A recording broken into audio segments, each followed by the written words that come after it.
नमस्कार। आज हम पढ़ेंगे सर्वनाम परिचय के बारे में। पिछली बार मैंने आपको शब्द रूप शब्द ज्ञान के बारे में बताया था और ये कहा था कि किसी वस्तु का जो नाम होता है जिससे उसकी पहचान की जाती है वही शब्द रूप या संज्ञा कहलाते हैं। ठीक वैसे ही संज्ञा के स्थान पर या किसी नाम के स्थान पर प्रयोग होने वाले शब्द जिससे उन्हीं की पहचान होती है, जिसके बारे में बात की जा रही है, वे सर्वनाम कहलाते हैं। आपने सुना होगा कि किसी महापुरुष के बारे में निबंध लिखने के लिए जब कहा जाता है तो एक या दो जगह उसका नाम लिया जाता है। बाकी जगहों पर उस शब्द से जिससे उस महापुरुष की पहचान होती है वे शब्द प्रयोग किए जाते हैं। फॉर एग्ज़ाम्पल, महात्मा गांधी का जन्म गुजरात के पोरबंदर ग्राम में हुआ था। इनका बचपन का नाम मनी था। ये वकालत करने देश के बाहर गए थे। तो उन शब्दों के स्थान पर जो शब्द प्रयोग हो रहे हैं जिससे महात्मा गांधी जी के बारे में पता चल रहा है वे सर्वनाम कहलाते हैं। संस्कृत में 3 प्रकार के लिंग बांटे गए हैं और इन्हीं 3 प्रकार के लिंगों के आधार पर सर्वनाम भी चलते हैं। मैंने आपको पिछली वीडियो में बताया था पुल्लिंग, स्त्रीलिंग और नपुंसक लिंग के लिए किस तरह की सहायक क्रियाएं प्रयोग की जाती है।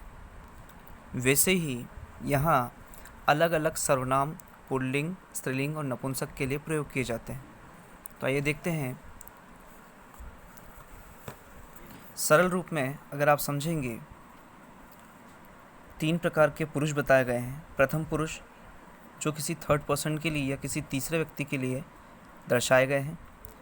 मध्यम पुरुष जो सामने वाले के लिए प्रयोग होता है और उत्तम पुरुष जो स्वयं के लिए प्रयोग होता है। यहाँ सर्वनाम केवल प्रथम पुरुष में पुल्लिंग, स्त्रीलिंग और नपुंसक के लिए चलता है।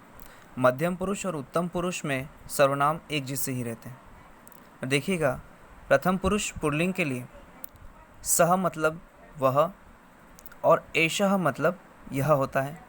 द्विवचन में तौ मतलब वे दोनों और एतौ मतलब ये दोनों होते हैं। बहुवचन के लिए ते मतलब वे सब और एते मतलब ये सब होता है।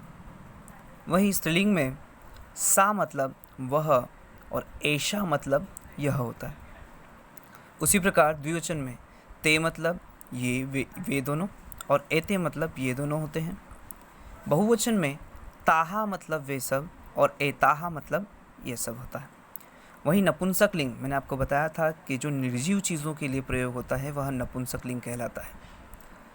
तत् मतलब वह और एतत् मतलब यह होता है। ते मतलब वे दो और एते मतलब ये दो। यहाँ पर काउंटिंग यानी कि केवल नंबरिंग के लिए ये दो, वो दो या फिर वह एक या दो, इसके लिए नपुंसक लिंग एकवचन, द्विवचन और बहुवचन का प्रयोग होता है। बहुवचन में तानी का तात्पर्य होता है वे सारे या बहुत सारे और एतानी मतलब ये सारे। उदाहरण के लिए पुल्लिंग शब्दों में सह बालकः वह बालक, एषः बालकः यह बालक। स्त्रीलिंग में सा बालिका वह बालिका, एषा बालिका यह बालिका। नपुंसक लिंग में जो निर्जीव चीज़ों के लिए चलता है तत्पुस्तकम वह पुस्तक, एतत् पुस्तकम यह पुस्तक। इसी तालिका के आधार पर आप द्विवचन और बहुवचन के भी रूप आसानी से बना सकते हैं।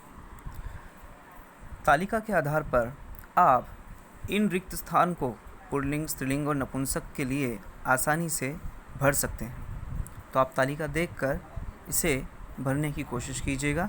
आपको यह पता है कि पुल्लिंग, स्त्रीलिंग और नपुंसक के लिए कौन कौन से सर्वनाम चलते हैं। धन्यवाद।